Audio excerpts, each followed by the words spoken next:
Good evening and welcome to this YouTube viewers who are online already. Today we are going to discuss about K-12 schools in the post-COVID-19 world. But before we get started, I would request any of you who are watching me live to give me a feedback about if the video and the audio is clear to all of you.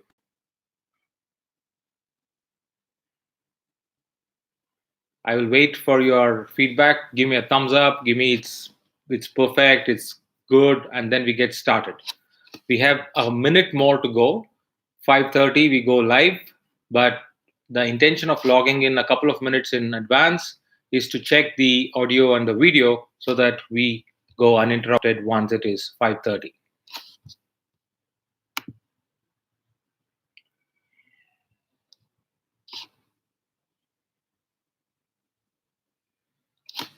Hi, Soham, Nimisha, can you hear me clearly?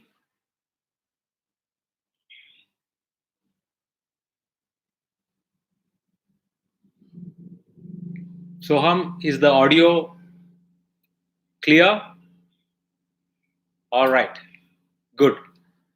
So it's 5:30 and we go live on the topic which we are here to discuss, K-12 schools in the post-COVID-19 world. My name is Chandrashekhar and I'm the CEO for JGI Schools. I'm talking to you live today from Hyderabad. The topic which Entab and Nimisha in particular has given us today is quite interesting. But before we get started, I would like to urge each one of you viewers, stay home and stay safe.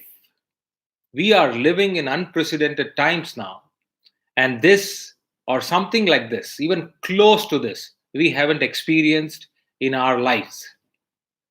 That is another big reason for all of us to be careful to go through this pandemic. I'm sure as a nation and as the world, we are going to come out of it on the other side successfully. But it's the time to keep patient. So, friends, let's stay patient and take care of ourselves and our loved ones. Now, the conversation today is going to revolve around my perspectives on what the K-12 schools will look like in the post-COVID-19 world. If that is to say that post May 3rd, everything is going to return back to normalcy. At least that's the hope with which I'm speaking.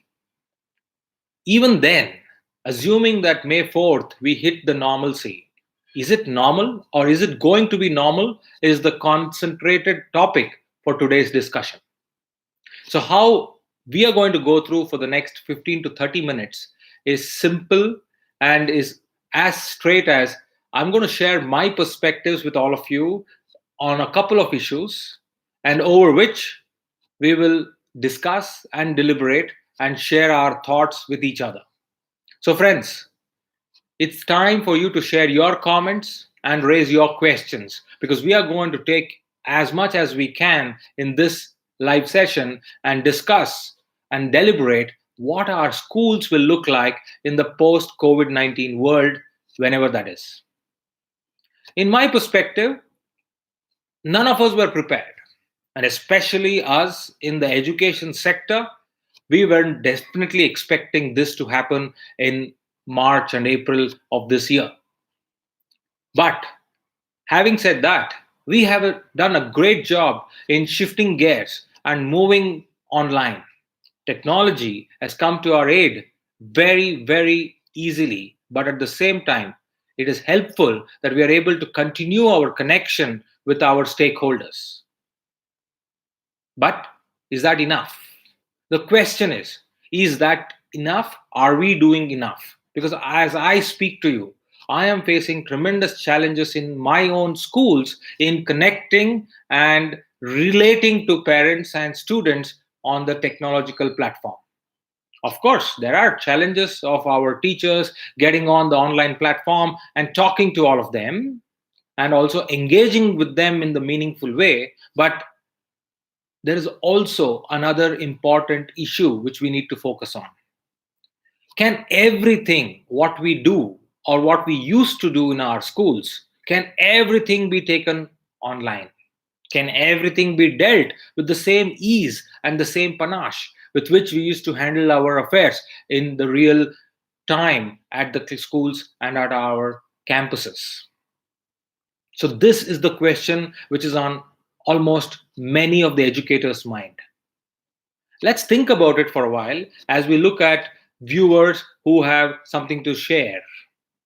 So I'm going to look at some of these comments here on my screen and see who are all watching us and what do they have to say.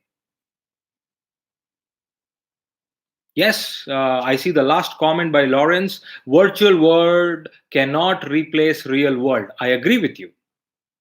I really agree with you. And that's the whole crux of this conversation.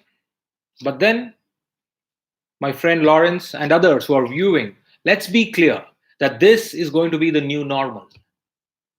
In my personal opinion, schools which we inhabit are going to change in the three different spaces or spectrum, in my opinion, or in three different steps. First, the schools need to go for a ramping up of digital resources. I began this talk by saying that we weren't prepared, and this came like a thunderbolt in our face. We have done well to shift gears, but that's not enough. We need to shift gears and have our digital resources in place. And when I speak for the larger gathering, but not specific to a few institutions. Some of them have been doing very well, and at both ends of the spectrum, there is work to be done. So, ramping up of the digital resources is one important area which we need to focus on. And how do we do that? We have to do it at a couple of stages. One is the short term, where we try to put in our modules and make it accessible for our people and help them understand, interpret, and also apply in real life. But at the same time, the long term is going to be about slowly but surely shifting the entire teaching learning process to as much extent as possible on the digital platform. That's going to be the need of the hour going forward. But the most important thing here is, are we prepared? Are we equipped? Think about it as we look at some questions or comments here now. Yes, Aarti Singh, she speaks my heart. Educators have to be trained to face the situation. That's the second point which I'm talking about.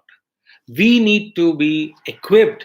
We need to be trained enough to take care of the situation, to handle the situation. In fact, the precise words are teachers and faculty capacity building. Both in the short term and in the long term, we need to enhance our capacities to go digital, to go online, and to reach our stakeholders in a fruitful and a healthier manner. Online platforms need to bridge the time gap between the students, maybe 30 to 40 students. Rajesh Reddy, you say that? That's true. We need to bridge the time gap between the classes and the sessions and also the students and the teachers. That's important, and we need to do that. The third thing, in my opinion, first being going in for the digital resources. Second, capacity building for the teachers and the faculty members. And third is ensuring continuity of operations. Make no mistake, April, March, these are crucial, critical months for every institution. Assessments, examinations, new admissions, all of this gets to the final frontier in these months. And when we are losing them under our nose, how can we replace them? How can we rework our strategies to get back on track? So, as schools, I think the time has come for us to look at a new way of systemic thinking to handle this new normal that is the post COVID-19 world. Now, viewers, I request each one of you to share your thoughts as to how we can handle this new normal. We might or may not be equipped, but we are capable. If we are capable, how do we handle this? Let's take some comments and questions from people and see how people are thinking about this topic all across the country and, for that matter, even across the globe. So Griffin's International School talks about key challenge will be maintaining social distancing when schools become operational. Absolutely. In fact, this morning, as I was preparing for this particular talk, I came across an interesting report from the Harvard Business Review. And they say that social distancing in some form or the other will be implemented in the world till 2022. That's 2 years from now. If that is true, even for a minute, if we believe that that is going to be true, how are we going to enforce that? How are we going to implement that in our schools and campuses? The situation has proven, Suresh says, that the coming years for the schools are for adopting to the latest technologies. But in line with this point, what about the teachers' part for the same? That's the great question. That's the real question. Our teachers are capable, but are they adaptable? That's the question. We have great faith and great pride in our teachers. In fact, as I talk to you, our schools are engaging with teachers and students at two different levels. One is the teacher to student connect, where the classes are conducted online through Zoom or through Google Hangouts, and we have a timetable of sorts going there, and there is a lot of continuity and consistency. At the other level, we as the Center for Professional Development, we are engaging with our teachers for capacity building. But let me tell you this, there are challenges. There are challenges. As much as we now love technology, the teachers need to get that adaptable mindset on. They need to put on that cap to try to change the trend. Now we need to work with them. It's not going to happen overnight. It's going to take some time. But patience pays. As they say, patience is the price we pay for progress. Let's see how other schools are handling. And if you are watching this, and if you have a hack to handle how teachers can be better equipped to handle the changing trends in technology and reaching out to students and doing the great thing. Because the last time I was on a webinar like this and I was discussing this, the next question which came up was, all right, we can train our teachers and make them capable of handling technology, but how do you evaluate, how do you engage with students in a meaningful manner? How do you know that your children who are on the other side of the camera are capable, are listening, are even engaging with you to the same extent, with the same energy and enthusiasm? That's another question which we need to answer, because assessments, evaluations are not going to be the same as we used to do in our classrooms.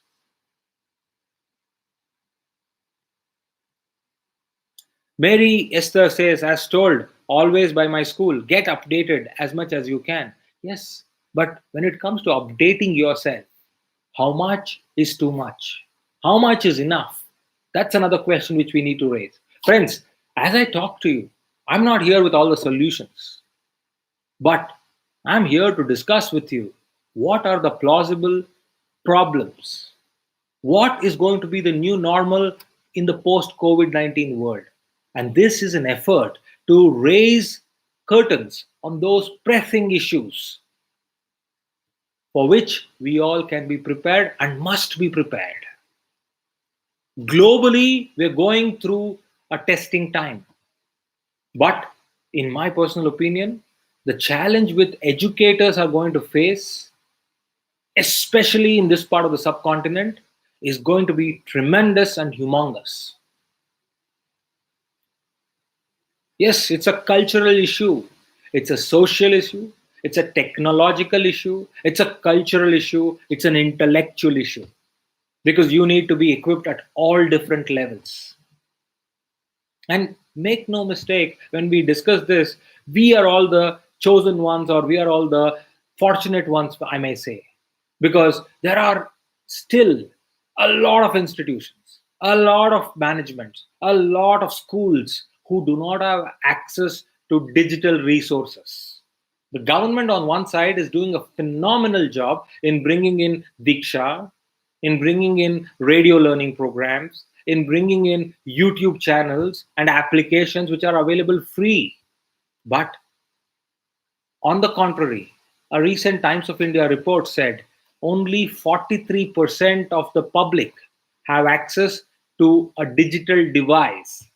Now, if that fact is true, then we have not even reached half of the country's population who can make use of these resources.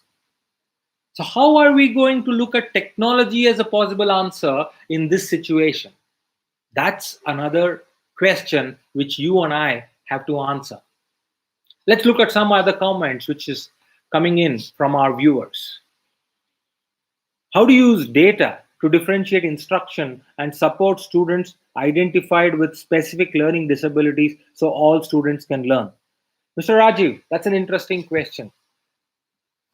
My answer to that would be that data can help you if you can consistently track it.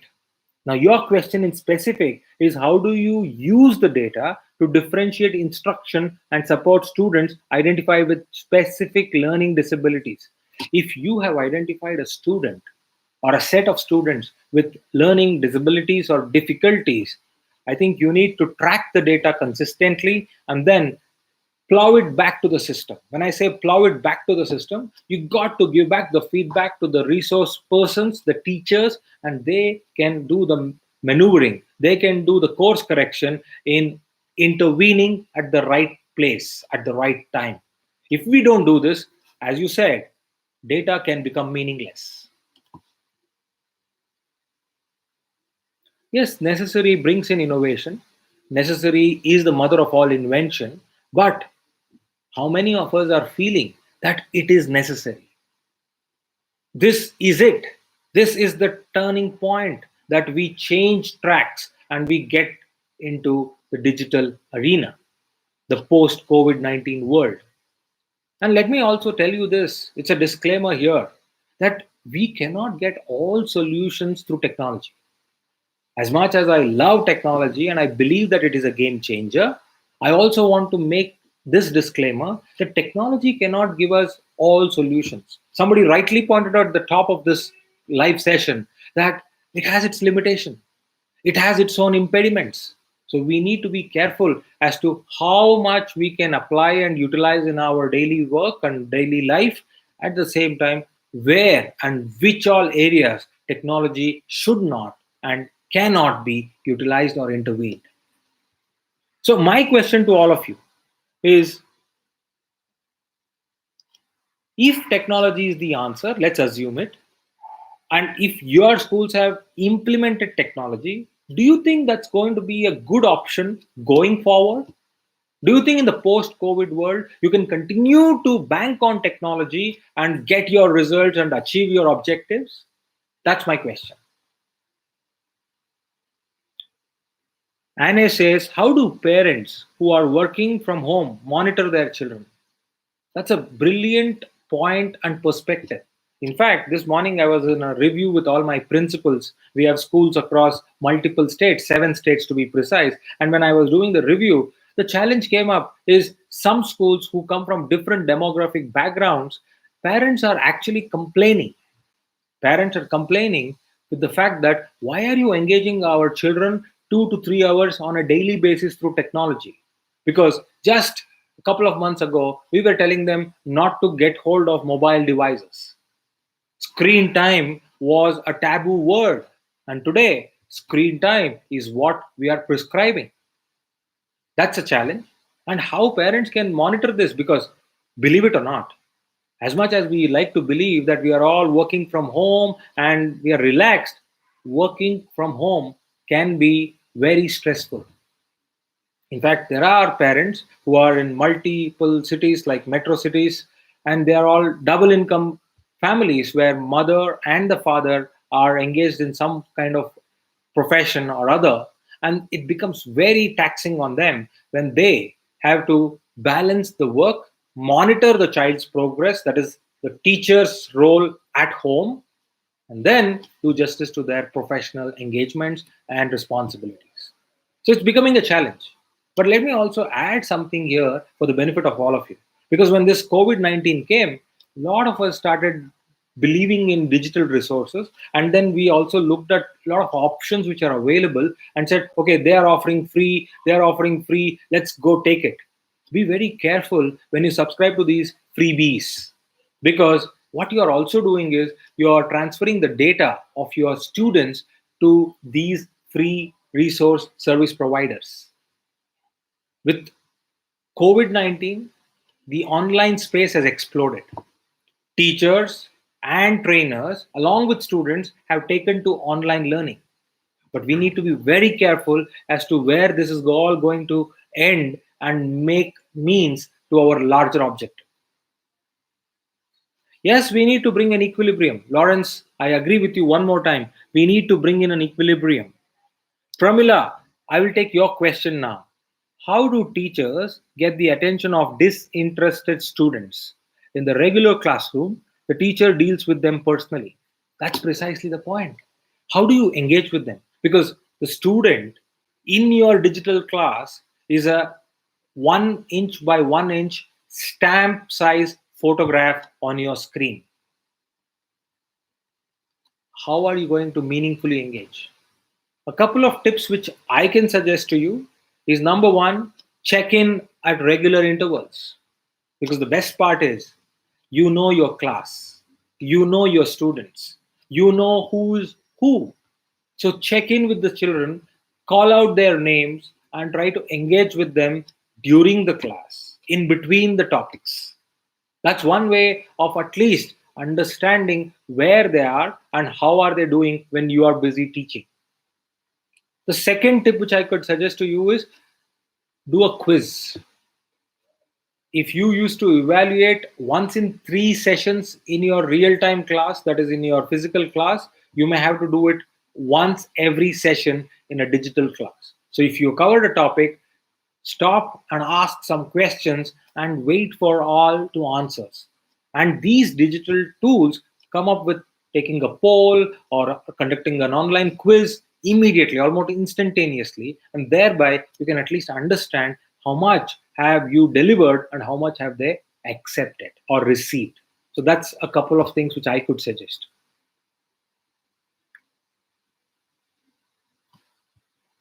Rajiv Bal, Doctor, how do you teach 21st century learners, integrate technology, and guide students to be global citizens? I think the 21st century learners do not need any tips or techniques to integrate technology, because, as we all know, they are already technology natives. They are born with a mobile phone in their hands or a tablet in their lap. So that's not the issue here. What is the issue, if you ask me, is in this scenario, the skills of the 21st century, especially the problem solving skill, the critical thinking skill, these becomes very important. Citizenship becomes very important. Now, let me take this example of COVID-19 for a while. 170 plus countries are affected with COVID-19 as we are speaking today. That means no country is left behind. How does a student look at citizenship in the current scenario? No country is safe. Gone are the days of brain drain when you look at it from this context. How are we doing this? In fact, in the post COVID 19 world, schools will have to give a rethinking to life skills in a different level. Disaster management becomes redefined. We need to talk about virus, how virus mutates, how virus evolves. And to understand all this, you need to go back to the Darwin's theory of evolution. So it's going to be little more complex than what we think, but it's an opportunity. It's an opportunity for us to get more in touch with reality. It's an opportunity for our schools to become more open for project based learning. It's an opportunity for our schools to redefine some of those time tested thoughts and say that this is how things used to be done. And we can look at it from a whole new perspective. So when you get back to schools post COVID 19, do not lose the opportunity to question every established principle or a practice and say, why not? Because that's the most important factor for us to remain relevant in the post COVID 19 world. Manisha, in a class, students are absorbing the field and energy of that place, but it's difficult with the digital media. Yes, that's true. But let me tell you this, if you can connect with a distant relative in the United States or in the Europe over a Skype or a Zoom or a FaceTime, and you can feel the emotion, I think it is possible. Because after all, at the student and teacher is a divine bond. And if you can connect with your student, this becomes only a channel or a medium. So you cannot overpower the power of technology here. You will have to use the technology and the power of technology in your favor. So that's my answer to that question. How safe are apps to have the online classes? I think it's a mixed bag answer. Some apps are very safe, but some apps are not at all safe. That's where I made a small little red flag there that when you are looking at free apps, be very careful because you are shifting your data onto these platforms. Your student database is shared with them. And we have all heard of Zoom bombing. We have all heard of people coming on to the Zoom classes, unsecured networks, and sharing objectionable content on those classes. So we got to be very, very careful. And we got to be very, very clear of how much we can use and to what extent we are going to embrace them.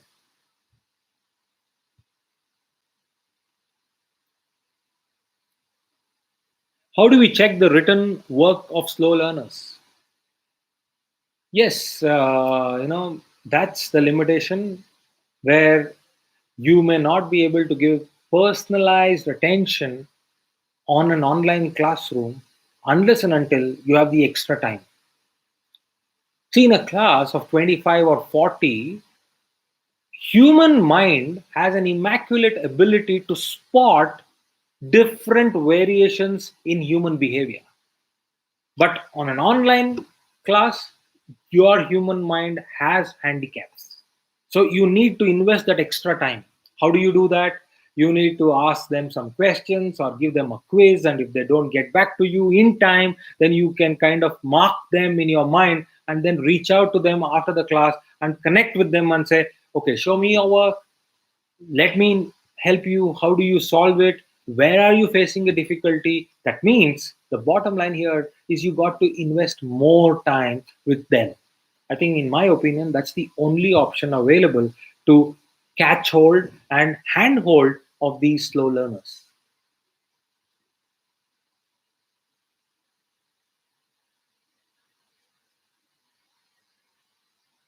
Yes, home is a distracting place. I agree with you to some extent because that's a place where you have lot of different emotions running. And if you have a family of three, four, five people living with you, each one of them are at different energy levels, each one of them are at different planes, and you got to work in that environment. So it makes it little difficult. So what I suggest is identify a place which is yours for the class, be restricted to that, and then try to tell your family that this is what you are trying to do. And if they are interested to look at you, give them another device and let them log on to your class and watch from outside rather than staying with you in your room.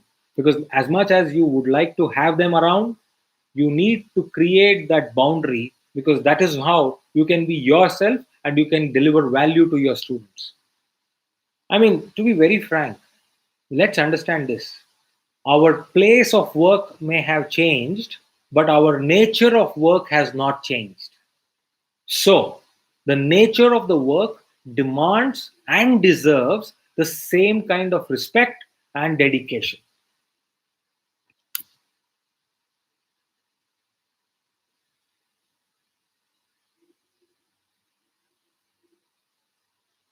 So, friends, we are talking about schools in the post COVID 19 world. So, my perspective is there are a lot of things which are going to change post this pandemic, but the one thing which is going to remain the same is the bond between the student and the teacher, is the necessity that every child wants the school, and is that realization that schools are happy places. Because as I talk to you, there are a lot of students who have reached out to me and they have said that when are the schools reopening? Why can't we not have the summer vacation and we have the classes back? Because we only think children love vacation, children love holidays, but no, they enjoy coming to school. The bonding, the friends and the friendships, the events and the activities, because all of us are focusing only on physics, chemistry, mathematics, social studies, languages. But what about arts? What about music? What about dance, theatrics, drama? What about sports? As we all know, education is not just about the classroom interaction. Education is much beyond that. It's beyond the four walls. And the biggest thing what COVID-19 has done has is to keep all of us within four walls. And the worst affected, in my opinion, is the kids, the students, because this is their time, this is their life, this is their age to go beyond boundaries and beyond the four walls. But as they say, this too shall pass. So we will wait for the day when our children will come back running to our schools and get that warm hug from each one of us, and also have loads of stories for by them to tell us as to how things had happened in these 20 to 40 days.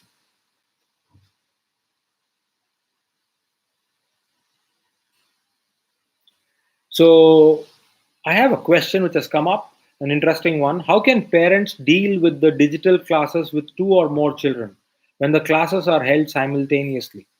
I think that's a practical problem today.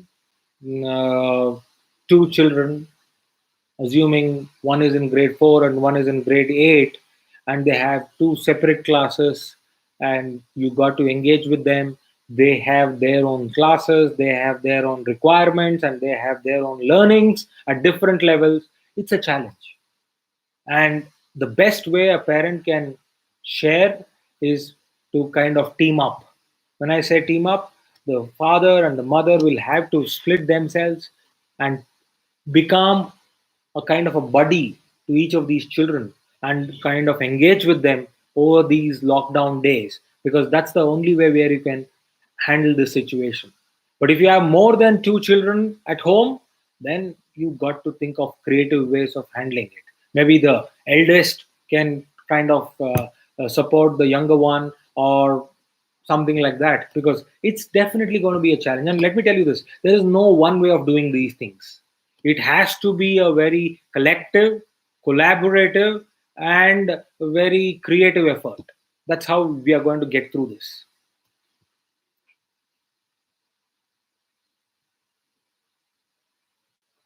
Yes, I sincerely wait, and I'm eagerly waiting for students to come back to school and spend time with us, because I mean, those buildings don't mean anything. The infrastructure, the campus, the classrooms, the kind of library or the sports grounds doesn't mean anything. I mean, May, prior to this year, the month of May was the most dullest month in the calendar of a school. And today, unfortunately, the busiest months have become the dullest months. So, I sincerely hope that this will end and the post COVID-19 world is going to be bright and better for each one of us. But let's see. I mean, as we know, we can only hope and we can only pray that things change. But let's be prepared, because sooner or later, things are going to change and things are going to be better. That time, let's not look at it and say, oh, we should have prepared for this. Just like how it happened when this lockdown happened or the COVID-19 pandemic took over the country. So we need to be very, very careful. The whole purpose of this conversation today is to trigger those thoughts that sooner or later we are going to go back to where we belong. How do we handle it? what are going to change, how schools are going to be in the post COVID-19 world. That's the whole conversation. So, this is just the beginning. This is where we all start to think and put our thoughts together and understand what can each one of us do individually and collectively to make things better and be prepared for it. There are some more questions coming in. Let me look at it.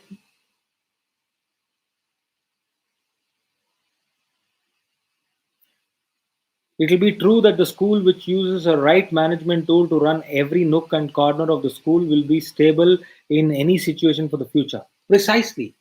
So, today, the operating word of this particular discussion is preparation. Preparation with an understanding that things are going to change.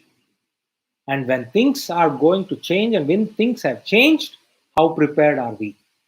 So let's together join hands, share knowledge, share resources, and then come up with ideas so we are all well prepared to handle the situation. Yes, this time, this lockdown time has taught us a lot of things.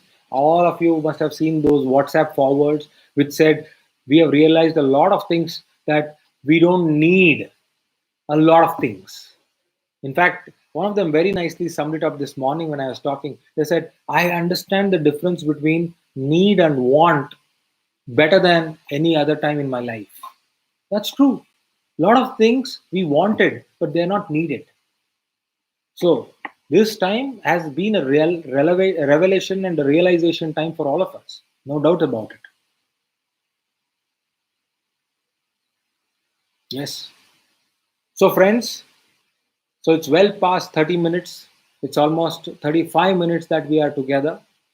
If you have any questions, I will wait for another 5 minutes and then we can say bye bye to each one of us. This, as I said, is the opportunity for all of us to be prepared for a better tomorrow. There is a question which came up from Deepti Jaiswal. Sir, do you foresee any major changes in the post pandemic education system? Of course.